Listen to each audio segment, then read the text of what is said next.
আসসালামু আলাইকুম। আবার আপনাদের সামনে একটা কাটিং ভিডিও নিয়ে হাজির হয়ে গেলাম। তবে আজকে আমি টমেটো কাটবো। টমেটোটাকে এখন আমি চারপাশ ঘুরিয়ে ঘুরিয়ে সুন্দর করে একটা ফুলের শেপ দিয়ে নিব। সবই তো কাটাকাটি করলাম, এখন আর টমেটো বাদ থাকবে কিসের জন্য? এজন্য আজকে একটা টমেটো নিয়ে কাটা শুরু করে দিলাম আর ঘুরিয়ে ঘুরিয়ে এখন ফুলের শেপ দিয়ে দেবো। এই যে দেখতে পাচ্ছেন কাটা কিন্তু হয়ে গিয়েছে আর খুবই সুন্দর একটা ফুলের শেপ আসছে। এখন আমি একটা চামচ দিয়ে টমেটোর ভিতর থেকে বিচিগুলো ফালাই দিব। দুই পাশের টমেটোর ভিতর থেকে আমি বিচিগুলো ফালাই দিচ্ছি। তারপরে এটাকে একটা ফুলের লুকে চলে আসবে, এটা দেখেন। আর তার ভিতরে দিয়ে দিলাম ছোট্ট একটা পেজ, ফুল করে রেখেছিলাম আগে থেকে, ওটা ভিতরে ঢুকিয়ে দিয়ে এখন আমি কাঁচামরিচ ঢুকিয়ে দিলাম।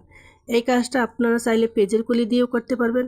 আমার কাছে পেঁয়াজের কলি ছিল না বিদায় আমি এই কাঁচামরিচ দিয়ে করে নিলাম। আর এখন দেখেন ফাইনাল লুক। টমেটোর ফুলগুলো কেমন হলো কমেন্ট বক্সে জানিয়ে যাবেন।